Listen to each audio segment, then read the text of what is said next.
Last time I was a coward and didn't do it. Let's try. Charisma DC 28. Say the right thing. Oh no. Oh no, no, no! No! No! No! Hello everybody. Welcome back to Esoteric. Fuck! I bit my fucking tongue. God damn. Welcome back to Esoteric Ebb. Previously, we reported our progress so far to Lady Sageleaf, went into the crypt to look for a demolish to teach us speak with dead, but unfortunately we didn't get it. And shut down an esoteric pocket before trying to head to our bed at the guard tower. Unfortunately, though, we were caught by an assassin who tried to kill us, but we managed to chase them all because they seemed to be some kind of amateur. So, let's start off day 3. Hello. Cleric. Yeah, sure. Let's try to ask. Will you join my party? You seem like a strong companion. No, I am busy, cleric. Still get on board. Still get on board. They always come around. If you play your cards right, anything is possible. Disappointed. Highly disappointed. You have very cool armor. Thank you. She's welcome. She has practiced a formal way of answering a compliment because in her culture one does not do such things. No, thank you. She just keeps walking. Let's get to know her better. You will falter. Before the steps of divinity, your manhood crumbles. Yeah, it sure does. And as you ask about, religion? Maybe some other time. Yeah. Yeah, it looks like... Yeah, I'd have to roll on that 20. Attempt to flirt? Imposing, ethereal. Her telepathic voice gets dropped down several octaves. All the way down to your spine. You know what? Let's... last time I was a coward and didn't do it. Let's try. Charisma DC 28. Say the right thing.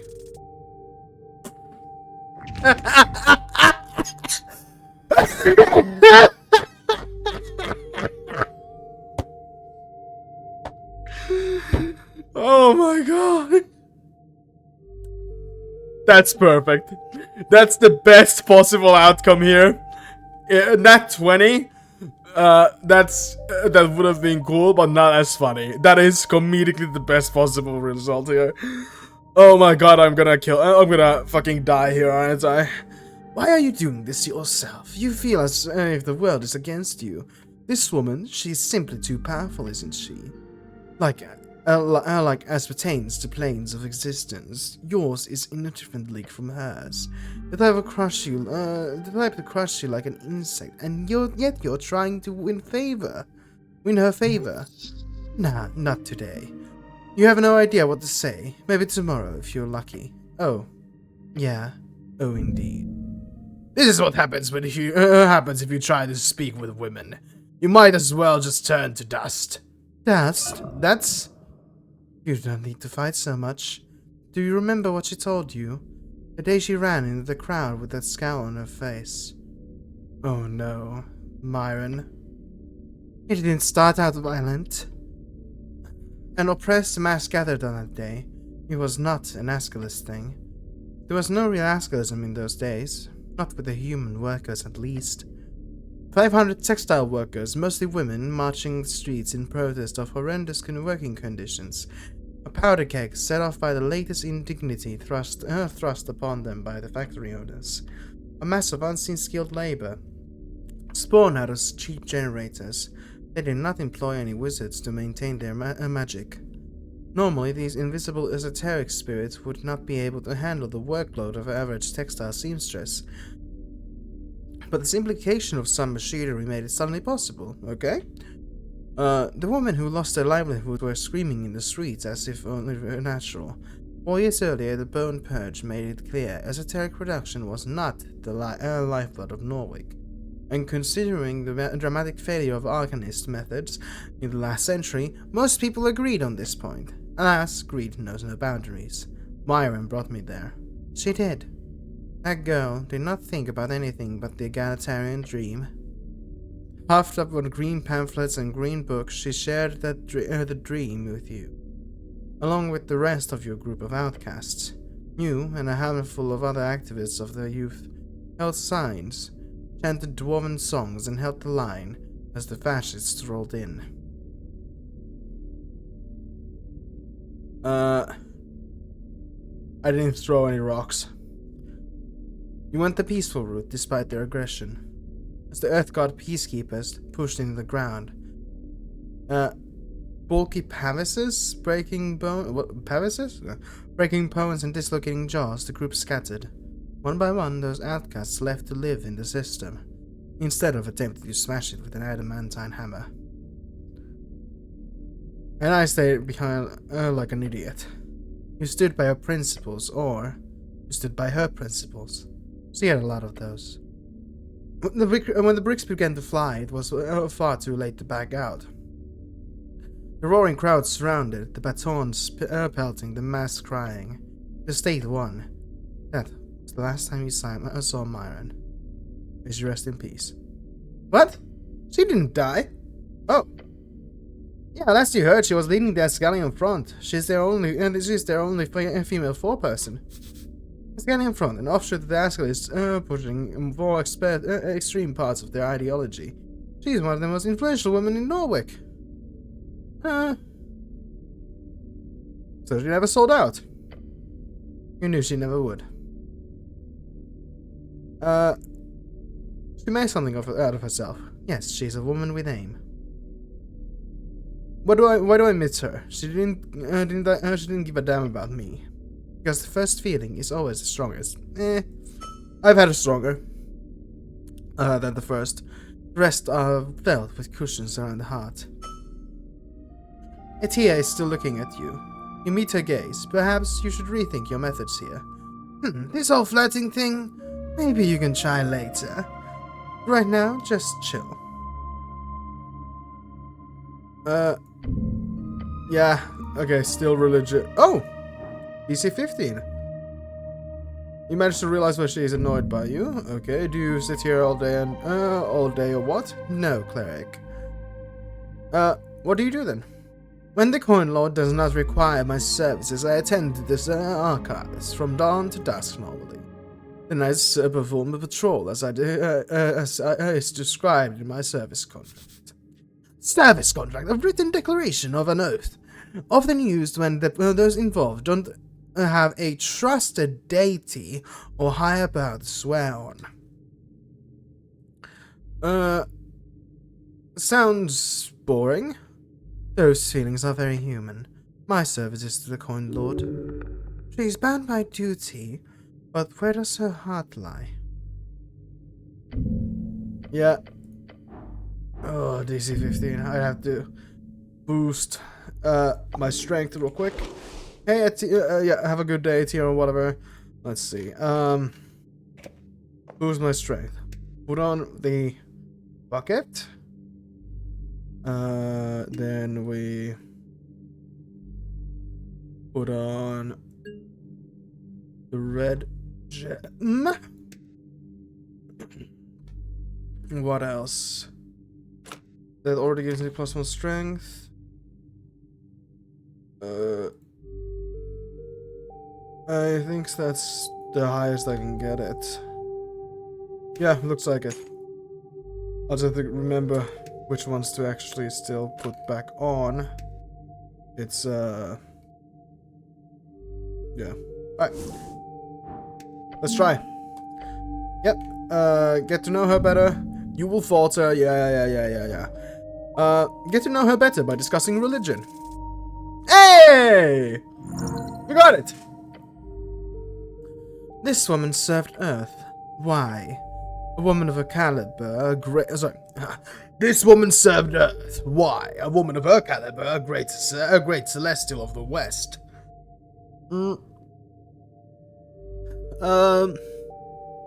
She must be bound by some oath. Of course, an oath to serve the city, even beyond his death. She's a sister of the cause. Ask her. Ask her why she is here. Yeah. The angel's many eyes focus on you as you open your mouth. Why do you remain here, serving a city of men? She stops her work. Floating papers begin to move out of the way. And the angel descends ever so slightly. It is. She grits her teeth and clenches fists. The first time you've seen her perform any kind of physical exertion. Holy shit! Tu miasto gdzie rozum zezel? This city has lost its head. A city of fools. Your legs shake. You stand before a goddess. Damn right. I'll kneel before a goddess. Stand your ground. Face her. Do not lower your head. The celestial faces you.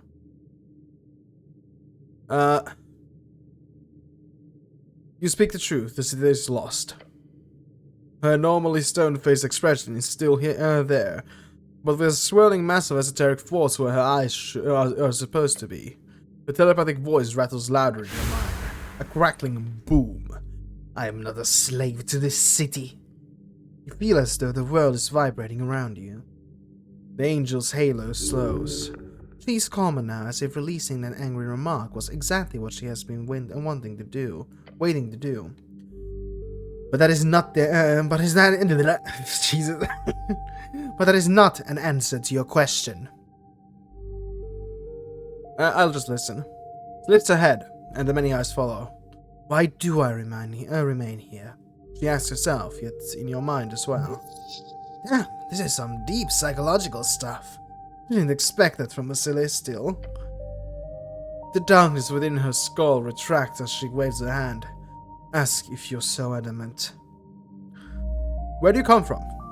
I was crafted from molten blood on the slain corpse of the Titan Vielokrivsky.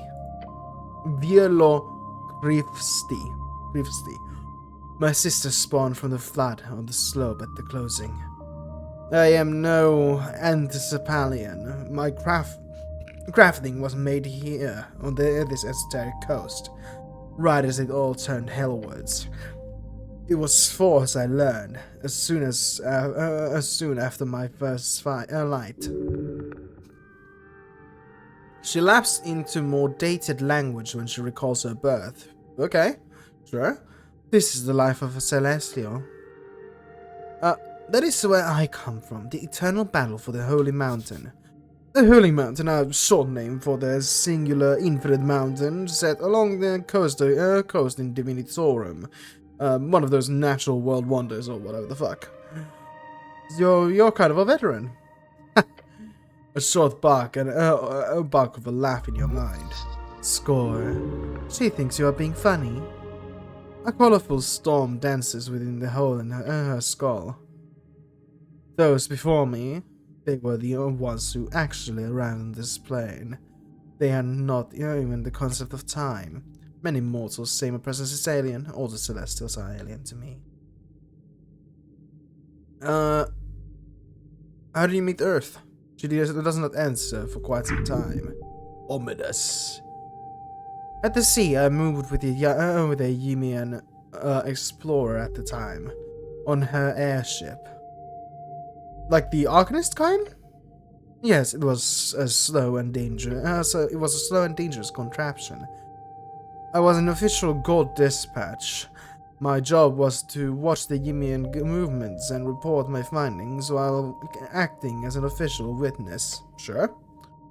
After only a year of travel, the ship went down in the ocean and they accidentally flew into a frozen pocket. Oh. I stayed near to watch the disaster, as was my duty, to report. She's quiet for a beat.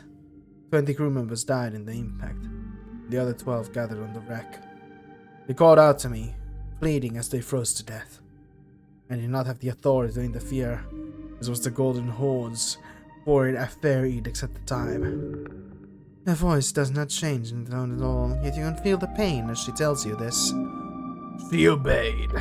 She followed orders. That is good. Horrible. Yeah, I have to agree with Wisdom here. Once the voices were silent, I left the blizzard behind, moving inland. That's awful. The storm raged.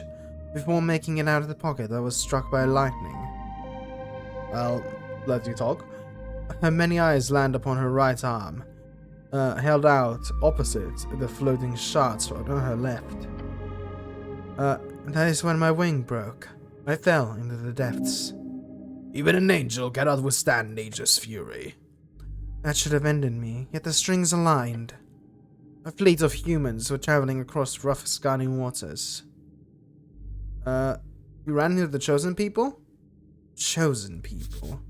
Chosen People, a nationalistic term. Oh, I should not have used that. For the Earthfolk.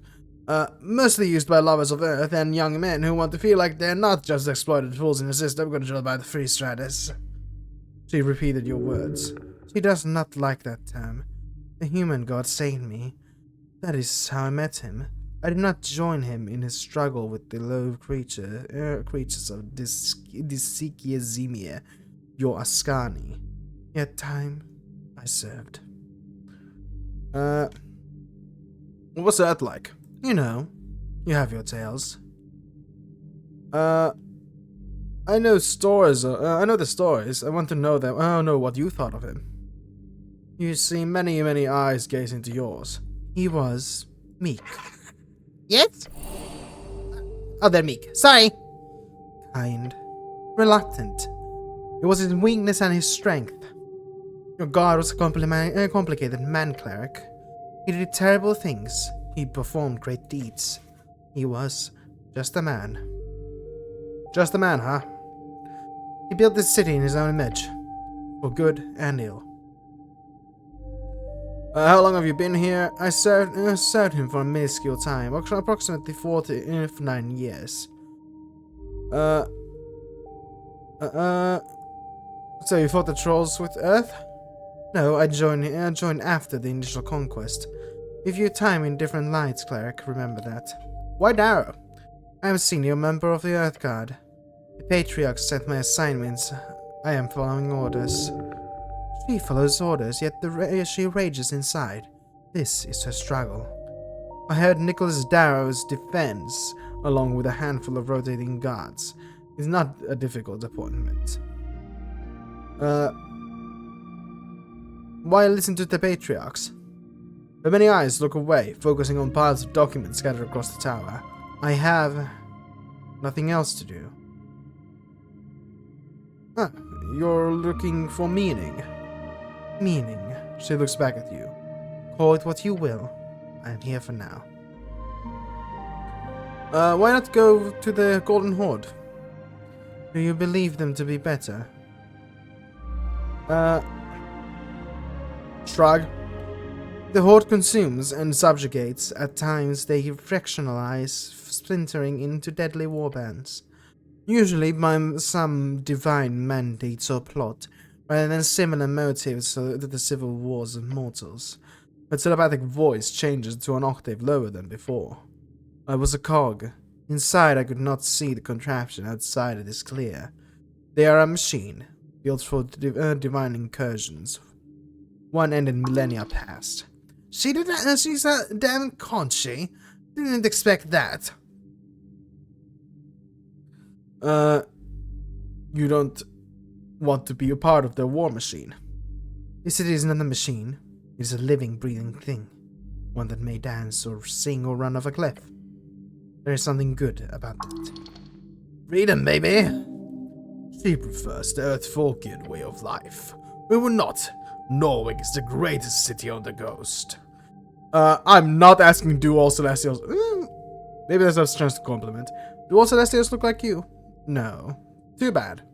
She turns her head away from you. Oh, come on, that was a decent line. Celestial creatures are amorphous spirits built upon the energies of the positive. We shape in time, we form by ourselves, some of us fast, some of us slow, some by physical means, some by spiritual. Unicorns are celestials. That fact always pops in your brain as soon as you hear the word celestial. I think you're pretty, at least.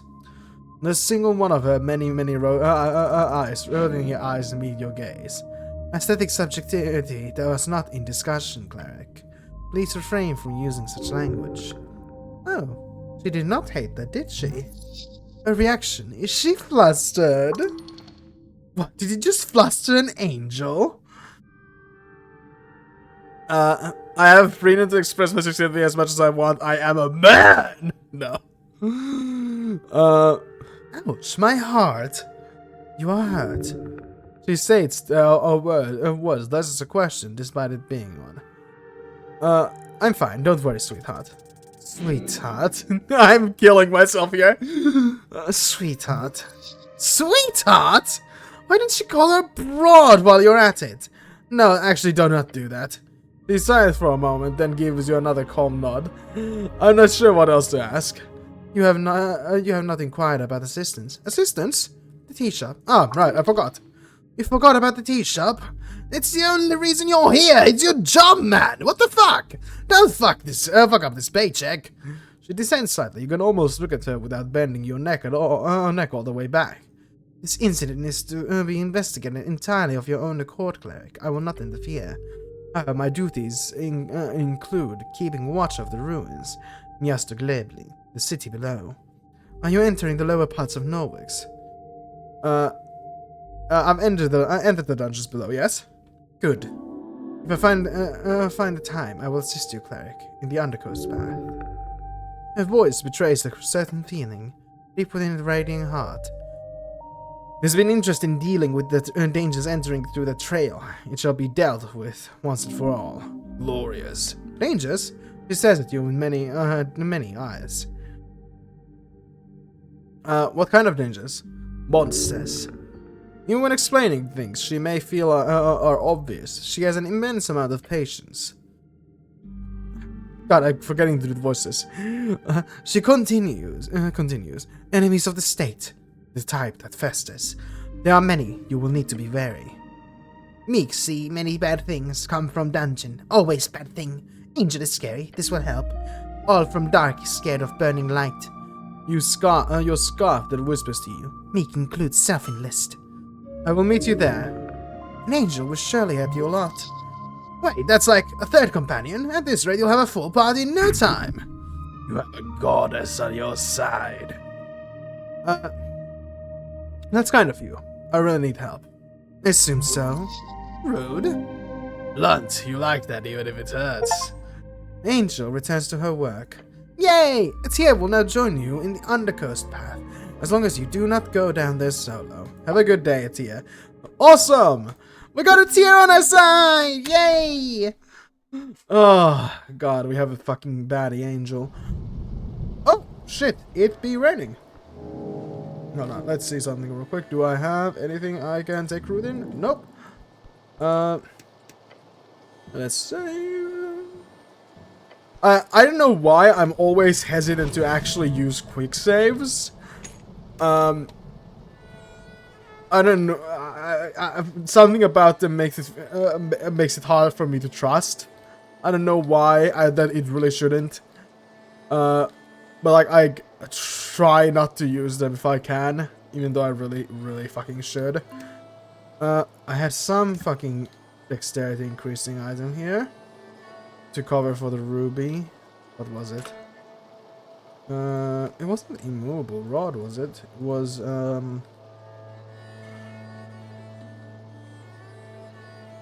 No.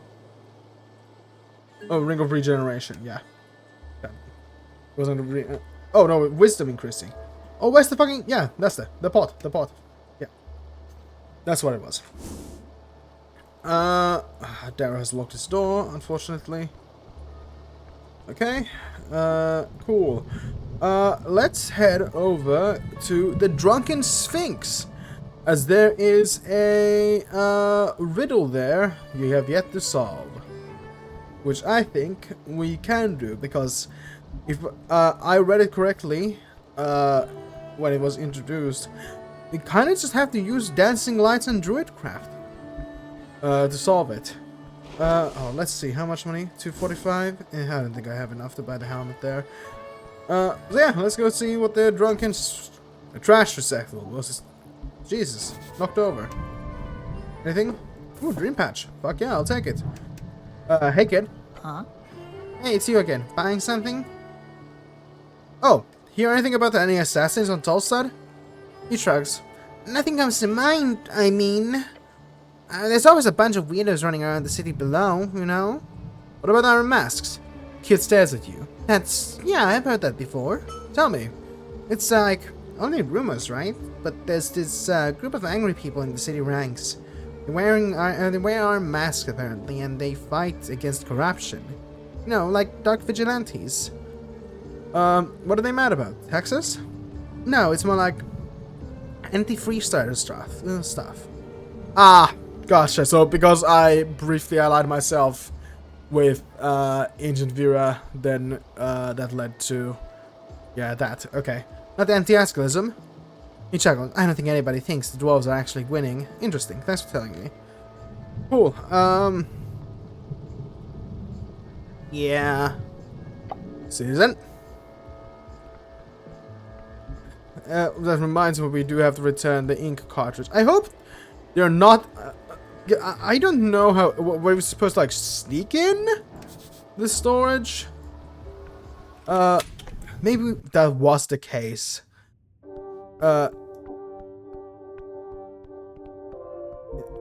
Hello. This thing takes a sip from a barrel of wine. Can you tell me a riddle again? She chuckles. As many times as you want, cleric. Found within the arcane flare, twin tongues of flame that scorch the air, burrowed deep within the earth, a primal string show your worth. Forking gods in strong, thronging herds, a man divine alone houses his word. Okay, I'm guessing these two. Yeah. Okay, that's one of them, and then Druidcraft. Yeah. Oh. I didn't mean to pickpocket, but at least I succeeded. Sphinx take a sip of a barrel of wine. Yeah. Well, let's go. Oh. Let me just save, just in case something is gonna jump around the corner and try and kill us. What's going on?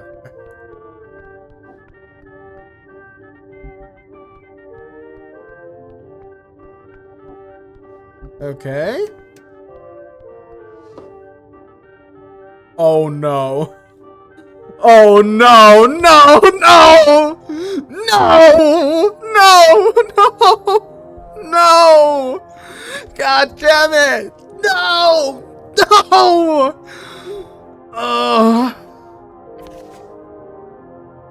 God damn it, why did it have to be this? A deck. You're holding a deck. A deck of cards? Yes. A deck of cards.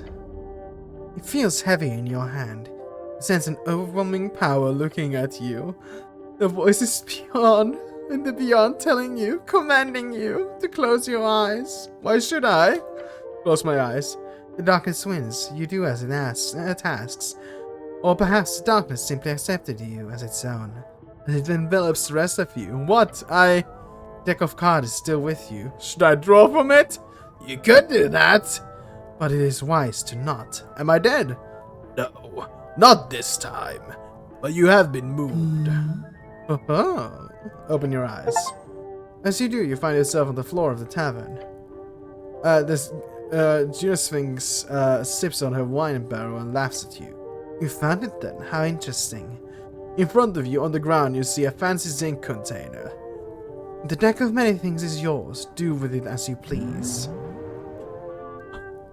No, no, don't give this option to me! Don't give this option to me! I will use it! This is the worst possible thing to give to me! I love gambling! God damn it! Not with real money. I'm responsible. No, I'm not responsible with real money, but I don't gamble with real money. But I love the concept of gambling. God damn it. No! Why did I get the deck of many things?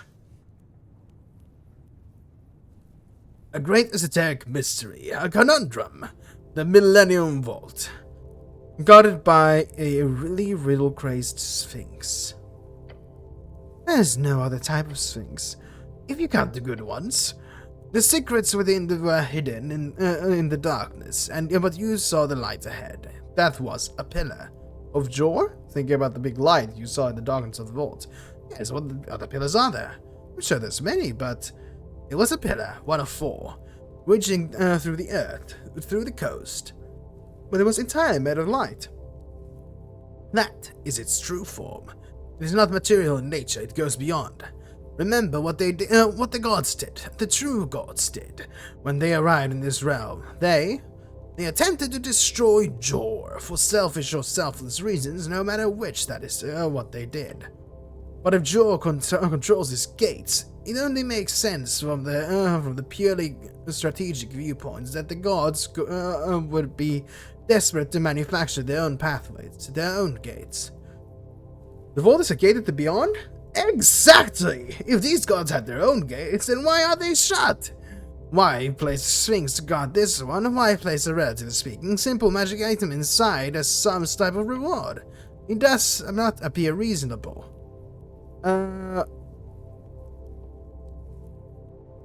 Is the deck of many things a key of some kind, a clue to the nature of the vault? That could be the case. The deck of many things is an item with a very high degree of randomness involved in its outcomes. However, whoever placed it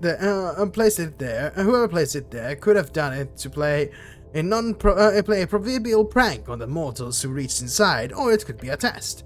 If fate is the deciding factor, then perhaps fate is the key to finding the correct card in the deck.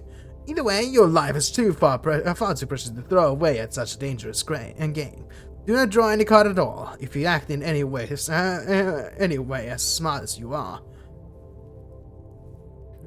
Could I have gone deeper? Could the vault be an actual gate to the worlds beyond? No. The boundary of the place were tightly knit. The strings were all around you, holding you in place. The vault is a piece of the beyond. For whatever reason, you were not allowed to use it as anything but. I won't get real any answers, will I? You will not. However, if you keep thinking about it, you will eventually come to a conclusion. You are a genius after all. Simply keep scribbling in the margins. Keep working on your esoteric knowledge and the truth will be revealed. Honestly, this whole thing just makes it obvious. This is all about magic items. The deck of many things, sure, but also all the other shit you've collected. You've got a hell of a connection with strings, right? Well, maybe the vault gave you exactly what you need to connect them even more. Like a lead line hook. Millennia Guardian, Sphinx holding the beyond. Your body is deeply entwined. Pierce, Shepland.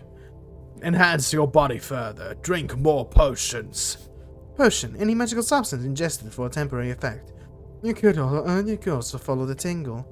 The positive tingle, as your body collapses, your breath is lost, and your feet fall into the earth. Your feeling will always be there to bring you back. Your magic hands, your empathetic magical hands. Creepy. Idiotic. For some research, power through knowledge, not by filling yourself with that hag liquids, or giving your soul to only positive forces. Understand it, wield it, and master it. That is the path to learning the truth. Okay, what's the line hook? Wear some more magical shit, and get even more in tune with the esoteric. It's not that complicated. Line hooks alters the ability score modifier as trinkets. Positive modifiers get +1, and negative modifiers get -1. Oh, that could be good. That could be good. Okay. What's Millennia Guardian? Your body is a temple. Fill it with esoteric flow. The effects from potions are doubled. For ability score increases, this only affects the first potion of a kind you've ingested. Tell me about the positive tingle. Heal everyone. Let that become your mastery. Healing spells are rolled with twice the normal amount of dice. That's really good as well. Tell me more about Scribble the Moderns. Never stop working, always focusing on learning more. Clevic level is doubled when calculating the amount of spells you can prepare. Okay, I think I'm taking Leyline Hook. Yeah. Give me Leyline Hook. There we go. You're gonna look so damn fancy with all this other stringular magic items on you. Finish thinking about this esoteric event. Okay. Let's see what happens. What are my current feats? I'll get rid of Survival of the Fittest. For now, yes. And I'll replace it with Leyline Hook. Okay, let's see how this looks now. Yes. Oh god. Oh god, that is so bad. That is rough. That is rough. Oh my god. I should have taken the healing one. It doesn't actually really benefit me at all. Yeah, I'll forgo this feat and I'll... hold on, I have to put something else back in its place. I can't put Survivalist yet. Let's put back...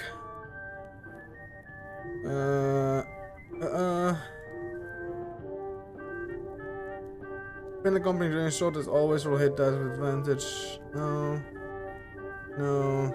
I'll put back...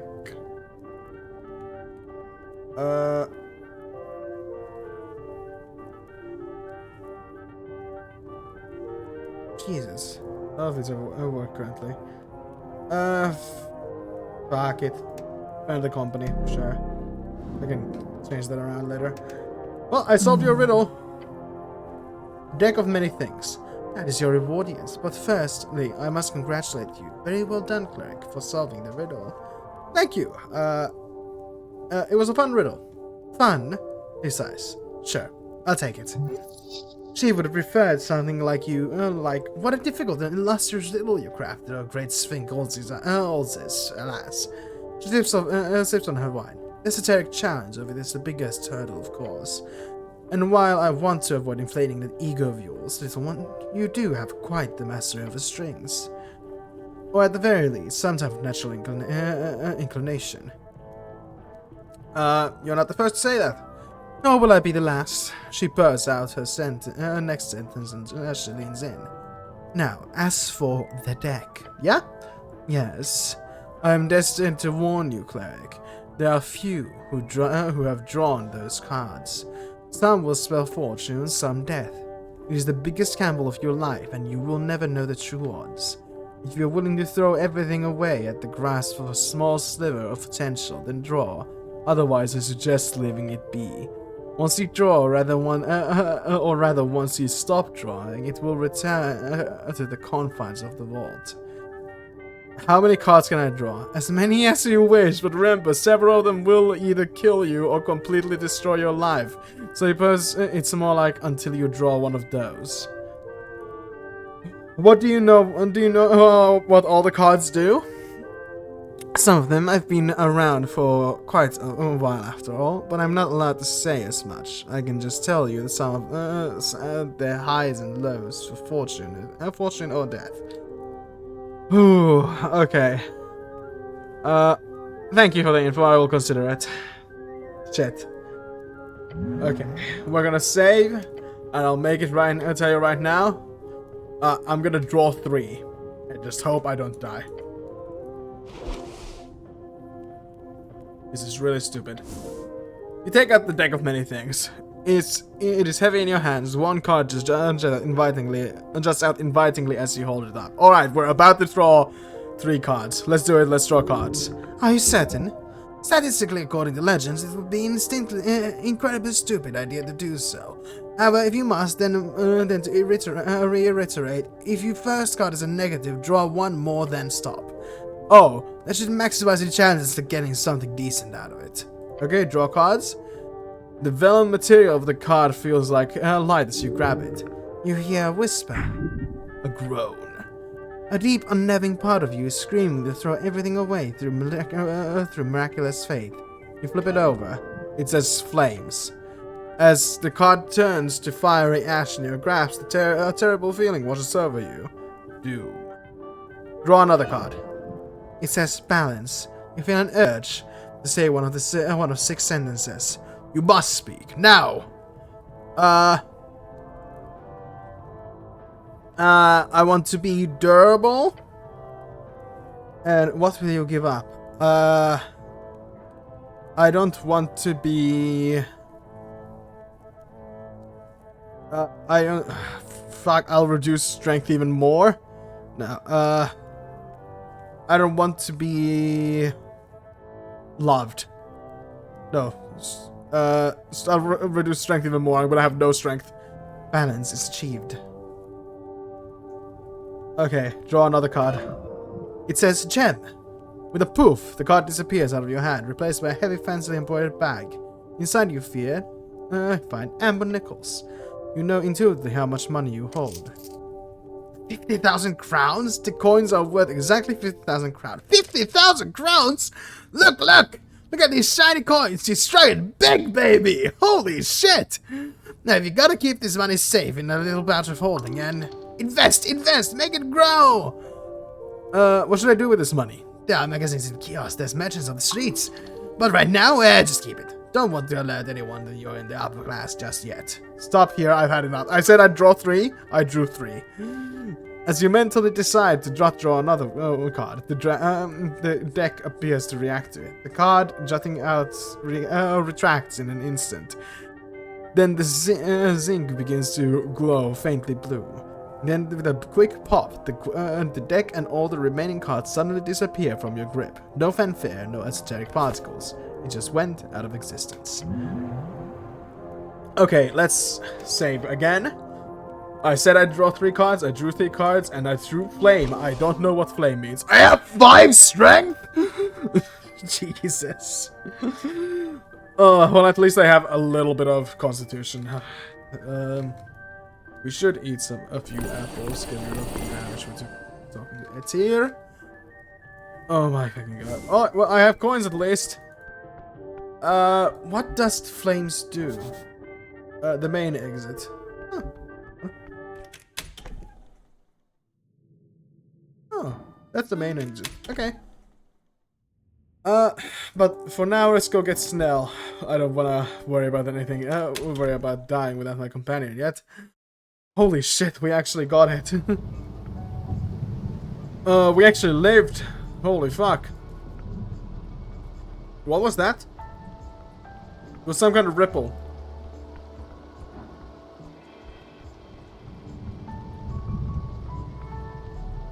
Was it just loading? Just because it was loading in? Okay. Sure. How the fuck do I get this now?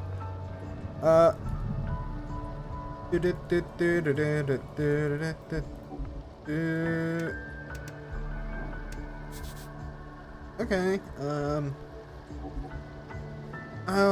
Should we talk? Have I seen you before? Oh, okay. The dwarf ignores you, whispering this to himself. The storm calls to me. Sure. Let's say that. Let us get Snell on our side. Whew.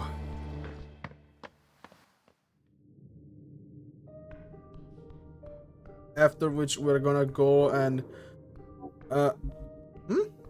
we're rogue now? What the fuck? Oh, what's my level thing? What is claiming rogue? I have most level in druid. What's up, Snell? Good afternoon, cleric. The goblin gives you a question look. You ready to head out? I'm a bit later than I usually get started, but yeah, I'm ready. Head out. Anything to say? You approach your companion. Let's get on with it. What's the rain today? What do you think we should do? About the rain? No, what should we do today? Ah, right. Good question. We have a few good clues, if you ask me. Chances are slim, but considering what we heard, it sounds like our star witness, Mr. Frank, could be hiding somewhere below. If you are for it, I'd say let's explore the city below. Yeah, sure. The goblins give you a curt nod.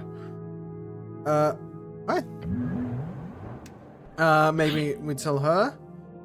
I have to report some things. Never mind. Cool. We're gonna go give the... We're gonna go and give the ink to our Azgalist buddies. And then we're gonna... and only then we're gonna go to the city below. Which does remind me, hold on. Oh, no. Don't pick a pocket. Hold on. I've spoken with your helpers, Visken. How interesting. What have you figured out there, cleric? You're clearly performing some kind of covert subversive actions here on Torstead, and you need to stop. Whatever it is, I want in. The pale man observes your words with the same coldness as always. Cleric, he puts down his pen. Shit. I believe it is time to have a chat, but not now. I am busy. Return here post midnight, alone. Alone? He turns to stare at Snell. Your goblin companion shifts in his fancy jacket. Cleric and I need to have a private chat. I hope that is okay with you and your lady. Snell takes a step back and nods. Getting back in one piece and she won't complain. Good. Okay, see you then. This could easily be a trap, so maybe don't go? It could be a great opportunity.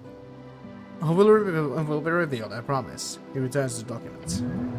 Cool. Lich House Blues. Where is that quest? There. Okay. We hope and pray it works out.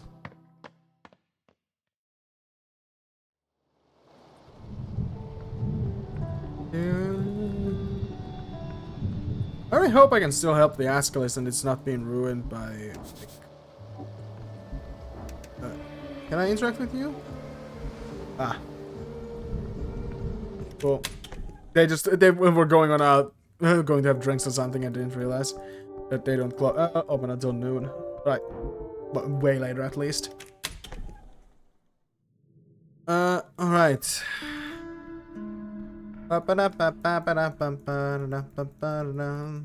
Okay, down here. I'm matching me button. Was it this? No, dormitory. This one. Enter.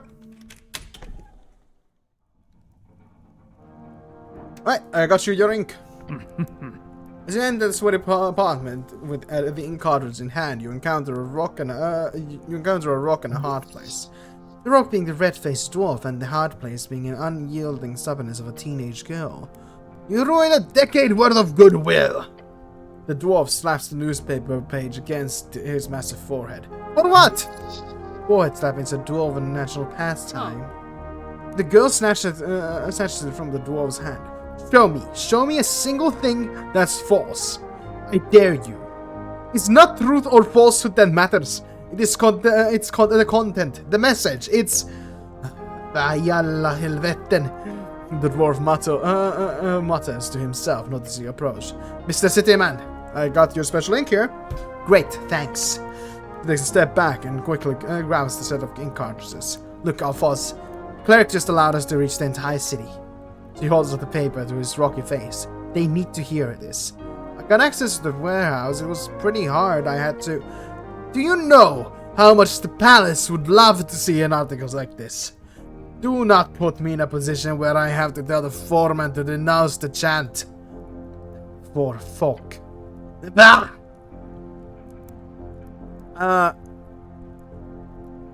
feel like I need to step in here. Do you now? The dwarf growls. He then takes a deep breath, rubbing his eyes. I apologize, sorry, we're having an issue. I'm just trying to... Mr. Citizen, please enlighten us. What does the law say on criminal incitement, specifically in print media? Practically, it's always an it depends. Just thinking about it makes your head hurt. Give me a practical example. As in, if someone printed a newspaper, a paper calling for a violent uprising. Generally, I don't think the city would be very happy. See? Look, Alphas, look at where we are. I am in a closet. It's this goddamn esoteric mess of a machine blowing hot air up my ass. The city already guts us at every turn. The protests at the towers, your PPG problem. That's bullshit with the Silkers Guild. They will never work with us. Now's our only chance. We have to have the people's attention. It's time to drill it to their heads that they have the power here. You're missing the entire picture, girl! It's belittling to call her a girl like that. Bah! Because it's song. You're correct! The people have the power here. We will use it. We use that power responsibly. By creating lasting, lawful change. If you keep writing about violent revolution, the average person will think you're crazy. And even worse, you push for all of this other socio-relation crap. Crap? What, is feminism also just an ignorant reworking of Askel's ideals? No, it's... The dwarf takes a deep breath. No, I am very much in favor for pressing down hierarchies.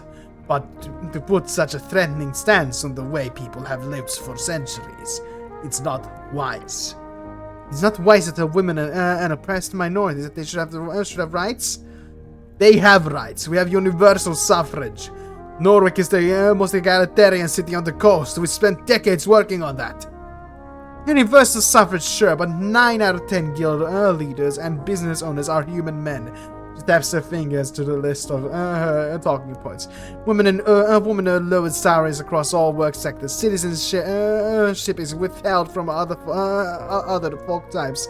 On the basis of so-called monstrous traits, halflings are constantly extradited to the Horde, while every major faction ignores their pleas. Mind control being used somehow as a legal tool of the state. And despite their outcalls over and over again, none of the four folk have even begun to address any of our core demands.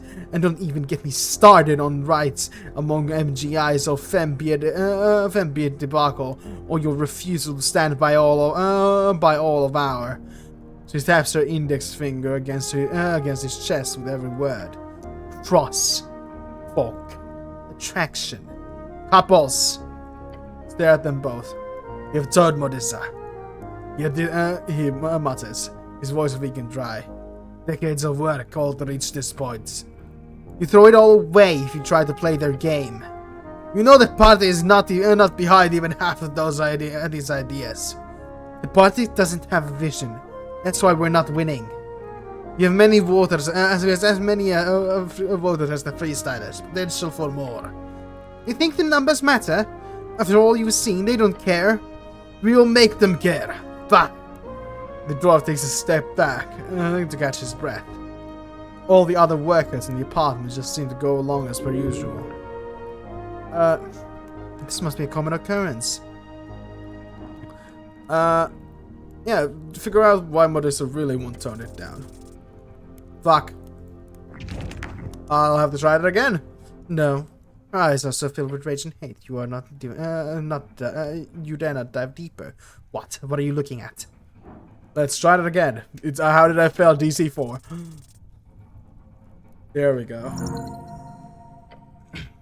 She hates them. She hates how she's been pushed down by them all her life. She hates how powerless she feels all the time, every day. Every time she walks down the street and someone looks at her funny. Every time someone asks when she's going to grow up and start a family, instead of playing around in some Azgalist LARP outfit. You see it in her eyes. Hate and anger. Anger from an endless systematic injustice. Let me take a sip real quick. What are you looking at? She said with a scoff. It's your choice.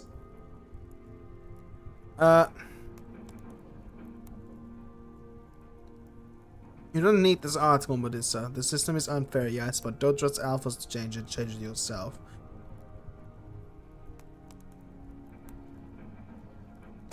God. What angle do I take? You don't need this article, Modissa. Some is unfair, but don't trust Alpha. Change it himself. You're on the right track. I'll speak on it. She stares at you.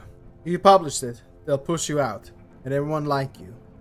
Your voices will be silenced in the years to come. Instead, speak out slowly, bit by bit, until your ideas are accepted as truth. She clicks her tongue and looks over to Alphas with a frown. Then she glares at you. Not today, but tomorrow, and tomorrow, and tomorrow. Fine. I'll change it. I'll rewrite the articles. Thank you, the dwarf says and closes his eyes. He looks extremely relieved. But I'm not happy about it. I'm sorry, but really, thank you, Modissa. Alphas goes over to his comrades to begin the final process on the machines. She grunts out. You had the ink, right, Mr. Cleric? Yep. She quickly looks at it, looks it over with a stern face. Green? Really? They didn't have any black. Well, shit. It'll mix out, I'll mix it out with what we have. And make it readable still. Green is at least thematically relevant, she shrugs. The Modissa pours it into the machine. Thanks for this. We'll actually be able to reach the last portion of the voters before the election now. She sighs, and sorry for the mess, I shouldn't apologize really, but her voice trails off as she stares at the components of the printer. It's an ideological battlefield. Keep fighting. She keeps working on the machine. Wonderful. Alright, let's see. Copper press fever. Take root.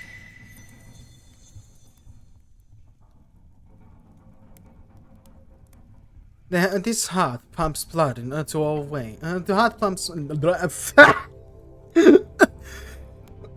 What a great fucking start to this. A fully interconnected series of stops, each necessary for survival of the whole. All stops must accept that the blood they can never be cut or clogged, or the entire system collapses in an instant. This is the weakness of the egalitarian dream, as well as its strength. Unity in spirit has at both rise and fall.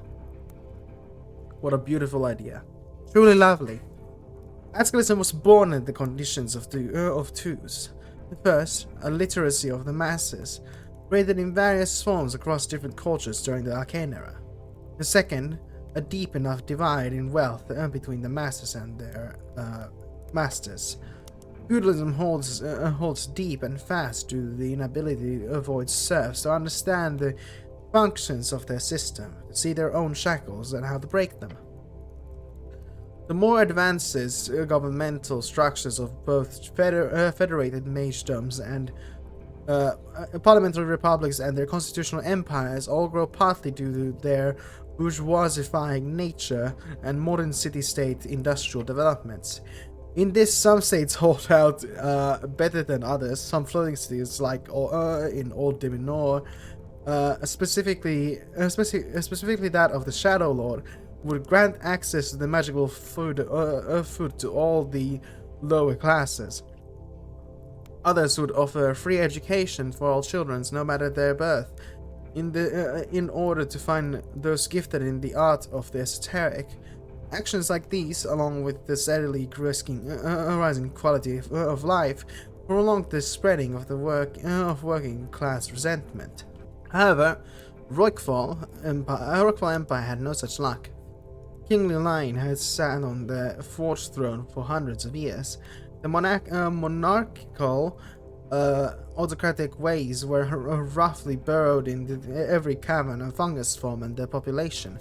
Rockfall? Rockfall, the legendary dwarven family who ruled before and after the AFF.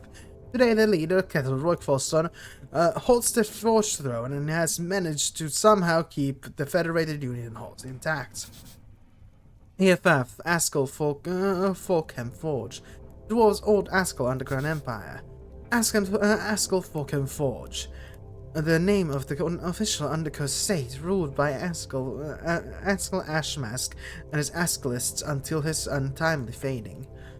Through development of the Arcane Era trickling down through the cracks of the earth, that the already massive dwarven populace exploded.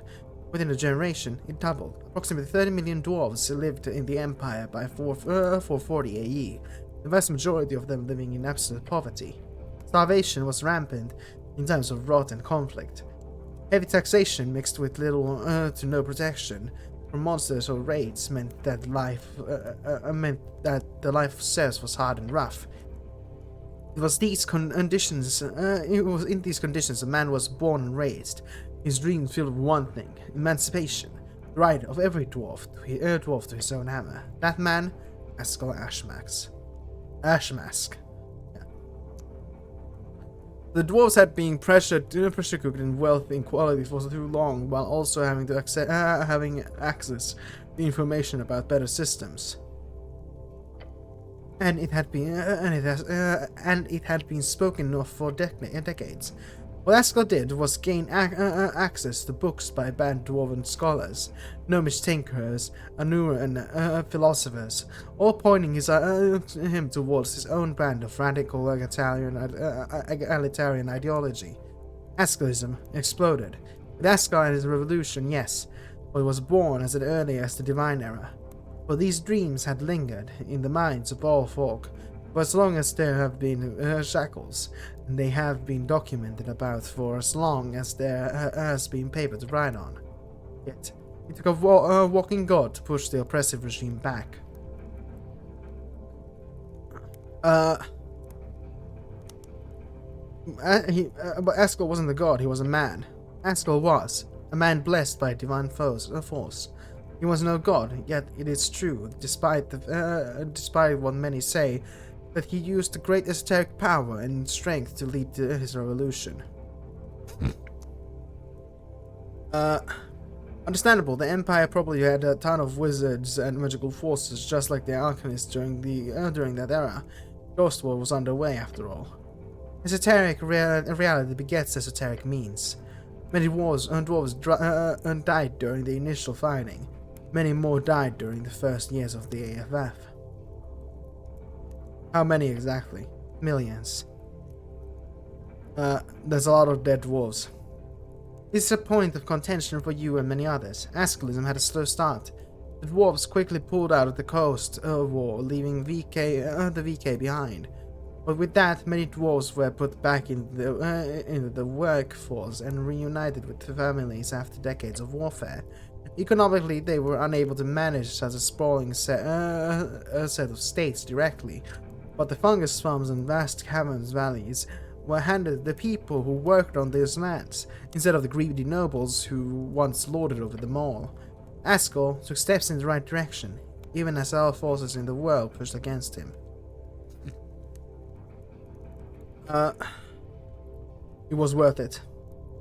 If not for the AFF itself, but then for the dreams it sprung around the coast. Today, Azgalism in all its forms, along with the lessons of the Folkhem, show us a brave new path. That's of a soft Azgalism, that of democratic socialism. Democratic socialism, the even softer form of socialism. The state chosen by the people, which controls or at least regulates the means of production for the needs of its people. I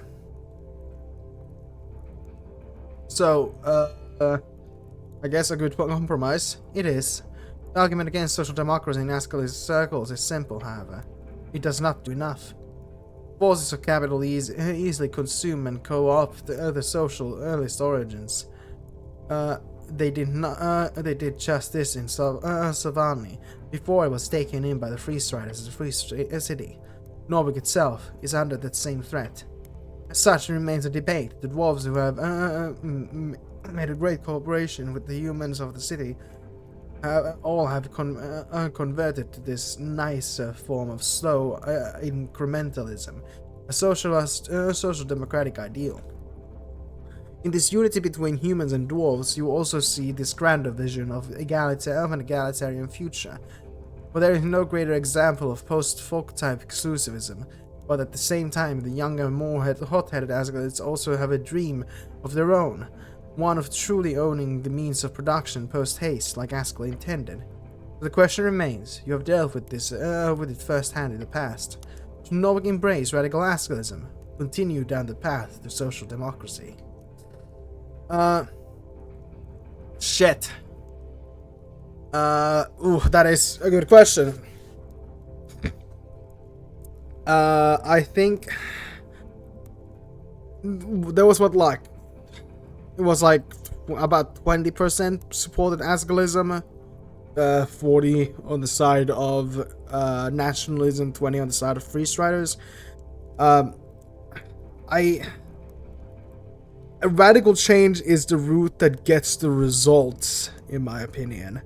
But, like, if the people reject that because nobody supports it, if only 20% of people support it, then it's just gonna be overthrown again by the 40% nationalists. Incrementalism would get you further towards a more rising support base, which you can then lead towards more radical change. We need to argue among ourselves. We need to think about it. I'll say we need incrementalism, else humans will reject Azgalists, but I believe that that should then lead to the radical change. Well, and probably when we get at least more support than nationalists. Think what you will and say what you can, but the Azgalists have, at the very least, mastered the modern pathways of communication. You are recognized by peers as staunch Azgalists. The copper press, those mad Azgalists are utilizing it just as they should, to influence the minds of the populace. During better times, the Arcanists would do as much in more direct ways, of course, but the irony of that is lost upon these poor fools. If anything, you can learn something from watching their mass media propaganda in motion. Sharing of ideas is very different from mind control. You would think that, however, it is in statistical analysis, the difference here is all the smaller than one would assume. The printing of ideas is the second step towards emancipation, the realization of a better world. They are cast out from below, exiled from their homeland, spread across the land above and beneath. Like as agrarians, they see the earth growing, a weed of fertile wheat you do not know. That is Azgalian endurance. Wheat, surely, as such the land requires a proper cleansing at some point.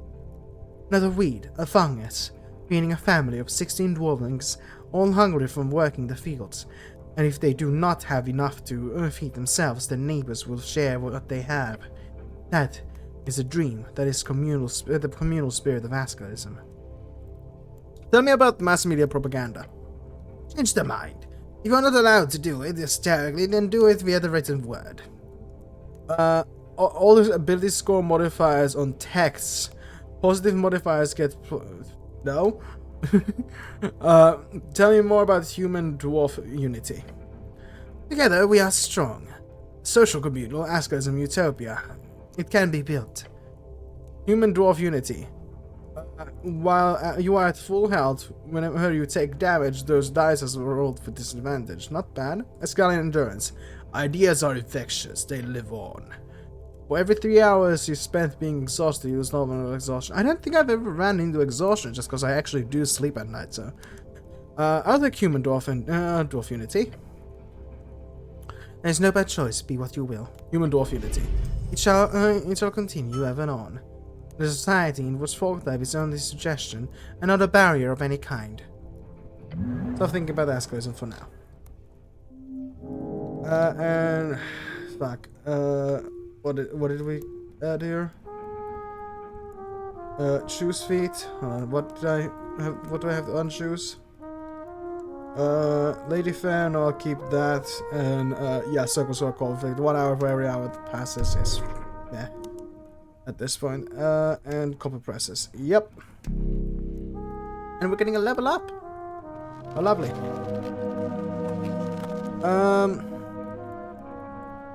Bah. Let's go for dexterity. So with my items, I believe I'll have 16. Yup.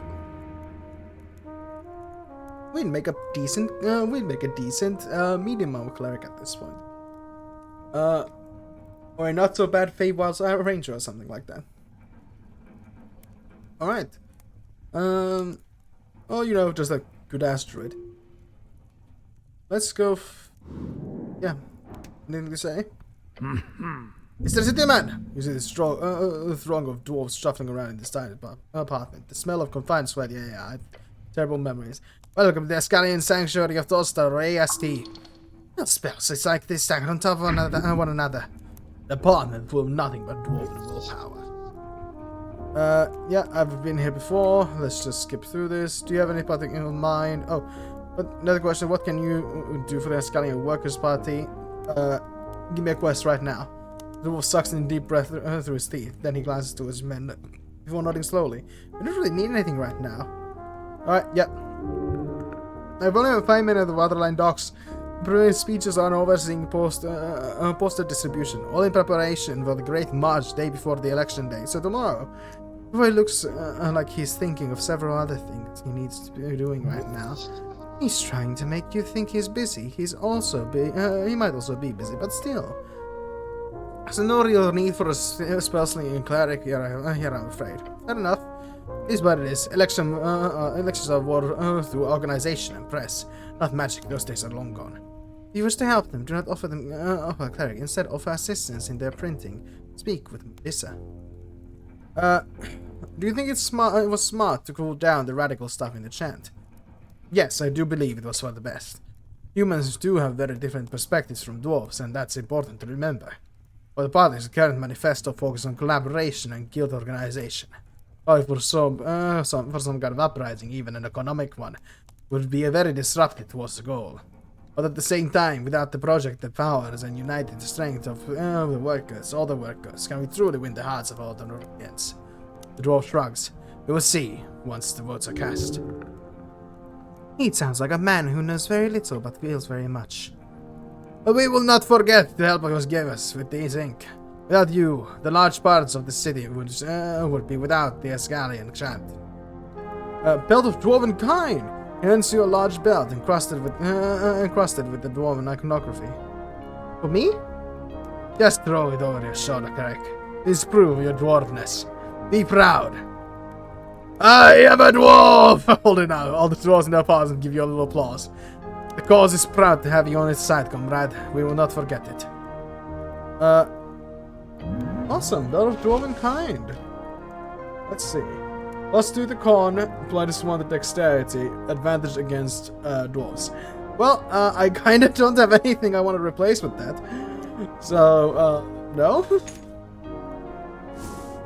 Alright, Modissa, anything to say? Mr. Cleric? I guess not. Boom. Ah, that's the copper presses done. Let's head for the dungeon.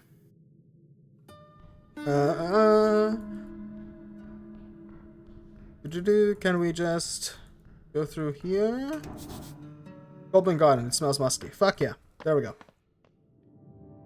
And there's one thing I definitely want to do still in this episode, which we've been kinda a little bit avoiding. Well, not avoiding, but delaying. And it's that we go to the city below, and it's putting that damn gem in the eye socket of that fucking statue. So, let's move. Hopefully, we're not accosted by anyone. Oh, we should probably go and ask the agent as well about the assassin that came after us. Oh! Hello! What's good?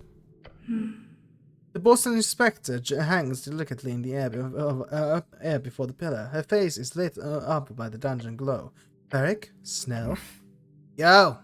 Goblin shoots her finger gun before quickly retracting it and then taking a step back. He finds her horrifying. Hello, Ettir. Her halo spins slightly over her head, its eyes gazing up and below. It changes. Miasto Greblin. It is in constant flux. Like right now? Day by day, little by little. The remains constant is the tamed quarters. Halls people wander. Coin Lord wishes this to be apartments one day. He wishes to tame it all, the city below. Would be a lot of trouble. This place is way too esoteric. He won't be able to too many monsters. Would be a lot of trouble. This place is way too esoteric. Yes, I patrol these halls at intervals. The store-stud tunnels are well kept to the sage leaf. Damn right! He looks proud. However, Torstad is a strange case. The pillar acts as a beacon, a center for esoteric activity. It places a cold porcelain hand on the stone. Eric, do you know how far it goes? Dangerous question. She's challenging your intellect. It will hurt if you admit it. You've read about the city below, recall it? Sure. Let's try. Fuck. Oh, failure! Thank you, Lady Fair. The city below is vast and untamed series of tunnels underneath the city of Norvik. That you know. That is what you do not. This is what you do not know. It is an esoterically charged ley line conversion point. Some speculate it is due to the pillar. Some due to the ancient snail folk who lived here. But in the regions where people do not wander en masse, they quickly attract and form esoteric pockets. It is, for all intents and inclinations, as prone to esotericism as the land close to the endless waste far inland. Yet, for whatever reason, this effect stabilizes once people come around. It is not understood why. Eric, hold on, I'm thinking. The angel glares at you with a few dozen eyes. What was the question, I guess? Right, the depth of the pillar. The Pillar of Joy is an esoteric relic, its secret still not unraveled. Pillar of Joy, an esoteric relic left at the end of the crater. There are 8 of these pillars around the coast, or 4 if you believe the theories of wrapping circular coast. And they are indestructible, although there is some esoteric power within them. None has been able to make use of them at all. 8 or 4 pillars presented around the coast, each go far down through the gravity flip, pierce the undersea coast. Cleric, simply tell her it goes down through the earth and exit on the other side of the coast in Gargamish. Goes to Gargamish. Stay silent for a beat. Yes, that is correct. See? Valkyrie updated. The Pillar of Joy goes into the earth by the undercoast path. That is the deepest you may travel before entering the gravity flip. I've explored it in pieces, but it is a dangerous place. I must go there. It's important for the investigation. She nods. I believe that to be the case as well. There are reports of a man in yellow delving past this point. The same man in yellow who was reported at the tea shop incident. Yeah, I really need to go down there and check it out. She nods again. Her red cape flutters as the angel begins to float out of the abyss. We will meet below. The angel descends into the far, far below. Ettir will join your party, but only if you do not go down there solo. I think I've told you this before, but she freaks me out. She freaks me out too. Mean it in a good way? Sure. The goblin gives a skeptical glance down the below. You will find her below the below. Look down in the darkness and see nothing. Leave. Alright, let's go do some work at last. Alright.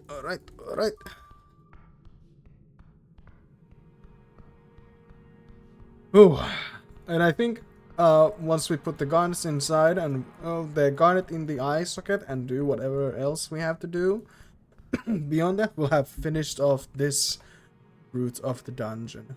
Let's wait for Snell to catch up and save real quick. I don't want to repeat the last hour if I die. Alright, let's see. Dancing lights. There we go.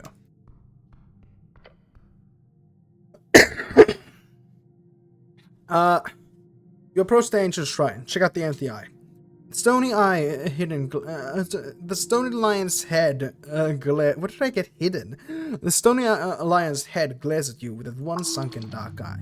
I want to be careful, but you'll probably put in the jarink there. Put in the jarink gemstone. Carefully, you guide the jarink into the perfectly sized eye hole. Once close enough, like a magnet, it gets sucked in. Then you hear a strange noise in the walls. Oh fuck! What the fuck? Oh, gods! Goblin gasped for air, unable to speak. Look to your left. You almost just died. That was fast. You would have died had that final blade not been blocked by those vines. And Snell would have died if he had stood just a bit further back. On the left. Fuck! The goblin is actually shaking. Nice dodge, Snell. We were so close, just like dying. With these things, we'd be cut in half. You were the cleric. Yeah, maybe we'll see in a bit. Shiver. I've heard delayed responses normal in these situations. Heard about a guy that got an arrow through his skull once, like straight through. Goblin tends to talk a lot when he's in emotional panic. This fucking guy, he just gets walking about like it's nothing happened. Like he was just the brash crack. The brash crack, the front of the shrine pops out of place. The goblin jumps. A deep rumbling voice echoes through the chamber as the lion's skull begins floating out of the shrine along with a ghostly halberd. El vigilante rojo de screen blanca castigar tu. Oh! Hi! The skull falls on the ground. Stared as it rolls over the side. Huh. I'm not sure. He glances around, scanning for threats. That was a ghostly apparition, left to guard the shrine. I don't think they planned it to go that way. But once I agree with you. The skull is on the ground before you, and that halberd is just floating there. All ghost-like. Be careful. Loot them. Come on. Guess I'll check them out. Okay, I'll check the halberd first. Spectral halberd. 1 intelligence plus 1 wisdom. Not bad. Okay. Engage with the skull. You kneel down to look at the cat-like skull on the ground. Hello? No response. What are your thoughts on this, Snell? My head's as empty as that skull, cleric. Can we go? Okay. You approach the shrine. What's that light from the ceiling? It's an illusion, do not mind it. It's absolutely not the sun. Glancing upwards reveals that the rays to be nothing but a magical tingle in your eyes. This is not an esoteric pocket, but it's most like a one spot. Prepare spells, I guess. Yeah. Knock, enhance ability. Inflict wounds. Cure wounds. Complang.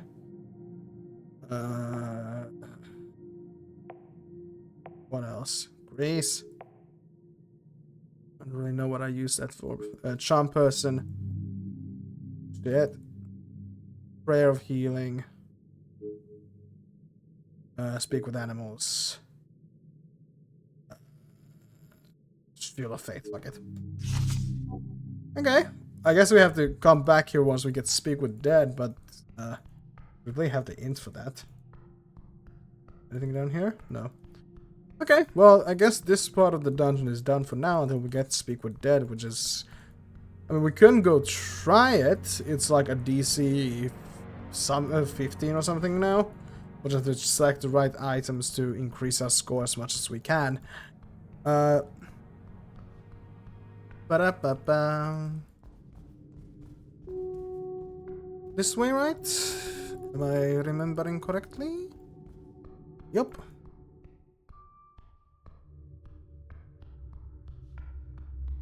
Don't tell me there's another skeleton. There's not. Lovely.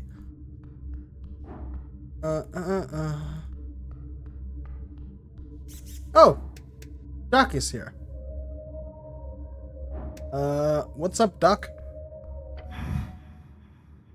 The Dark Knight stands in the crypt. He does not face you. Bow to him! Bow!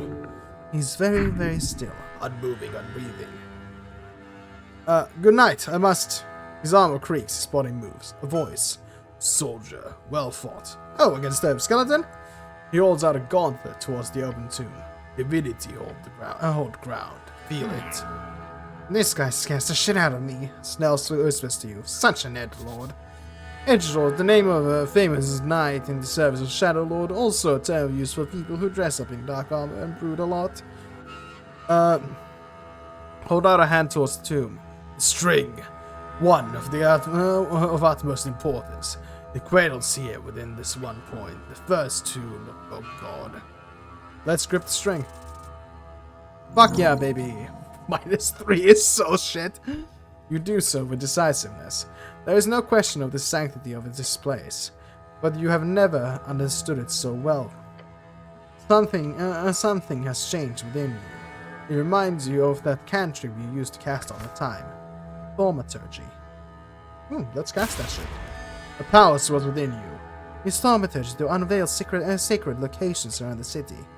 The Dark Knight says nothing more. He simply picks up his axe and leaves. You hear him take the stairs out of the Temple of Earth, leaving you alone in the crypts. Okay. You manifest a minor harmless wanderer, a sign of a supernatural power that follows you within range. The effect allows you to commune with sacred entities and locations, granting you potential boons. Okay? Feel his presence. Nat 20? God's gift. Gain 1 ability score for the week. You feel stronger. Lovely! Alright, I'm here to try again. Skull floats in front of you with a permanent smirk and wide jeweled eyes. Plague! So loud. Yeah, that. Hold on, I need to change my equipment to fit. Oh, I need to also talk to that merchant, let's see. To increase my int. Keep that. Get rid of that for now. Replace it with the stress cube. What else in increasing do I have? Fucking nothing, I think.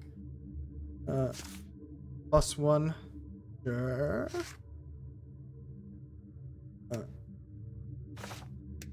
Alright, that's that then. Ooh. This gives +1 as well.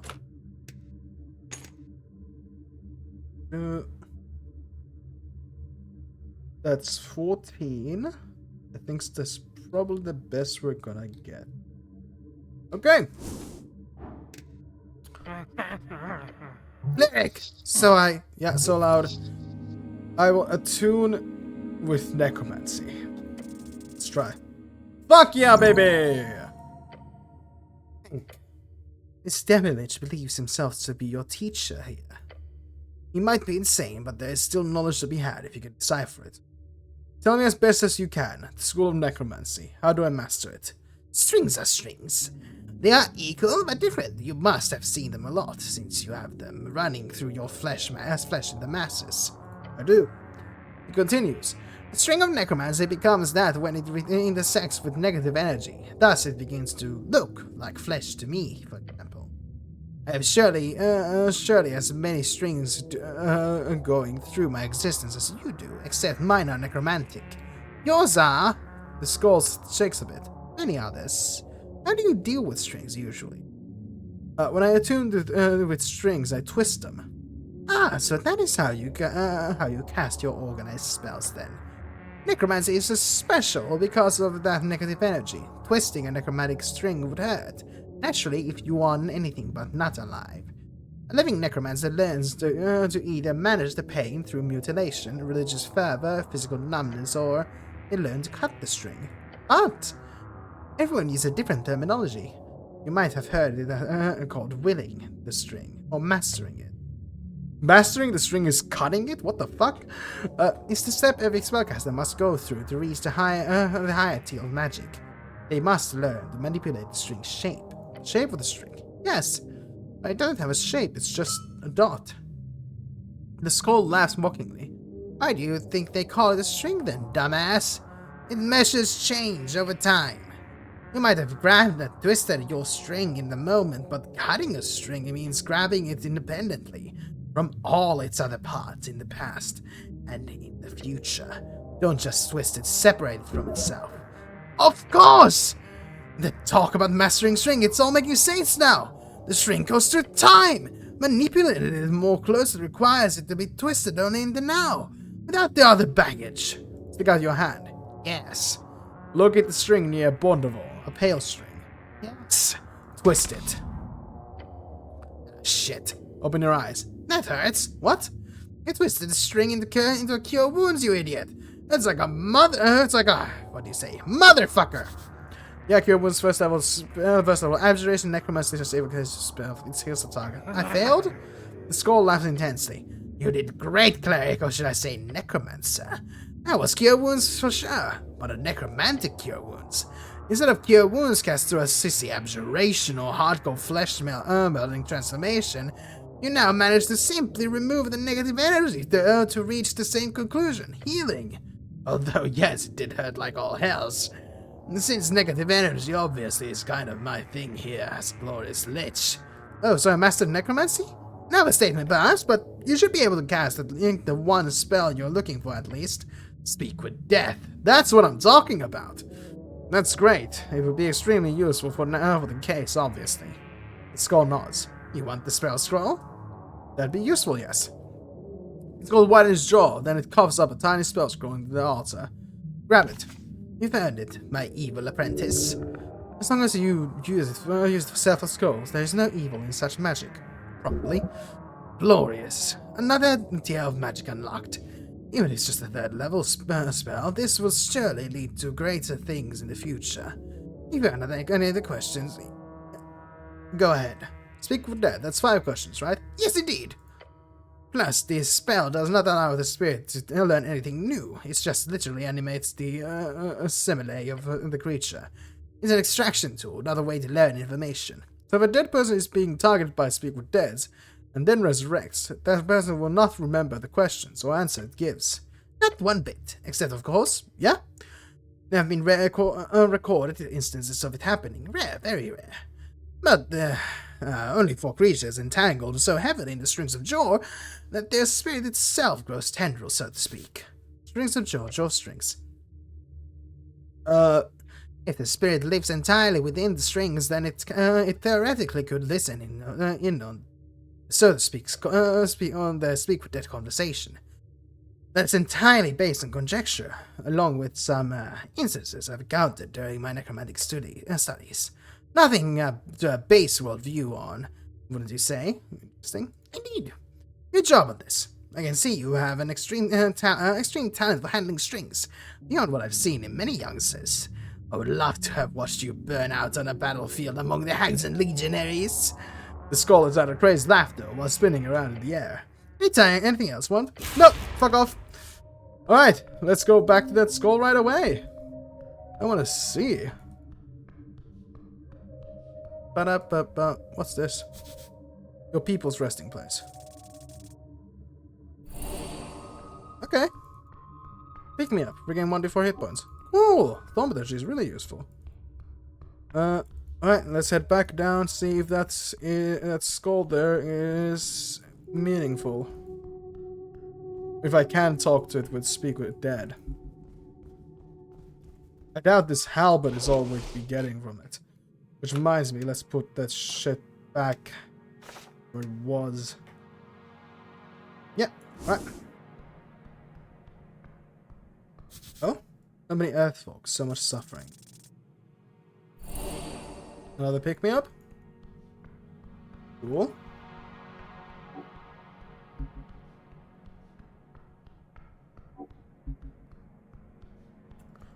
Where are you? Over here, over here. Right, let's try again. Oh. Another god, but there's something in its eye.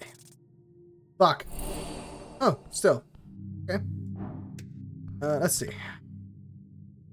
Wait, I can't cast Speak with Dead here, since this guy won't get my language, right? Right. Hey, Snell, what? Can you talk to this skull for me if I cast a spell for it? You can't use magic for that? Nope. Okay, well, if you think it's helpful, go ahead. Maybe later. I have to prepare it. Shit, hold on. Prepare a spell. Yep. Complang, cure wounds, inflict wounds, speak with animals, enhance ability, knock, speak with dead, prayer of healing, grease. No, I don't fuck with charm person. Good apple. I should have picked good apple, whatever. I have plenty of them. Alright, no reason to cast that spell. Yeah, hey Snell, can you tell? Yep, nope. Okay, well, if you think it's helpful, let's do it! Finally, speak with dead. Finish casting this spell, and the skull begins to make a cackling sound. The jaw opening and closing with a jitter. It is ready. Okay, so tell me what you want me to ask. You hear him whisper to himself.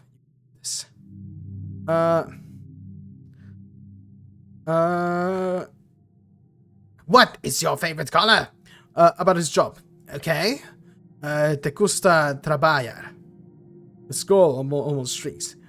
Mi devoción a mi Dios y a mi deber es mi único interés. Los gustos terrenales son para pasajeros. He likes his job. It's like great devotion to his God. The enjoyments are fleeting. 4 questions remain. Ask him who killed him. ¿Dónde está la muerto? Los están en todas partes. Muertos hijos, muertos seguidores. Debemos luchar para vengarlos en nombre del rollo. Oh God, there's a lot here. He said his people need to be avenged for the red eye. A cryptic. It's 2. 3 questions remain. Name. Tu nombre? Nombre es el Vengador Rojo. Pero antes de ser eso, yo era Legion Baluba. His name is the Avenging Red, and also Litsi Balba? Very strange, that's a weird guy. Ask about the meaning of life. He grimaces as he attempts to speak. Yeah, significa la existencia perpetua. Cada cosa tiene un significado profundo revelado solo a través de la devoción y el sacrificio. Meaning is sacrifice, devotion. Feels like this guy is zealot. 1 question left. Was it like being dead? Right, so like... Okay. Yeah. Ahora es... Skull speaks. Mi tiempo fue entregado por el hoyo rojo. He says his time is given to the red eye, whatever that means. The corpse's mouth stiffens once more, and the making of life ends. That's 5. Alright, cool. We didn't learn much, but it was fun. Sure. Okay, anything useful I can use it on this? Guess not. Well, that's where we'll end the episode today. If you liked it, please leave a like, a comment, and subscribe, and I'll see you next time. Bye-bye!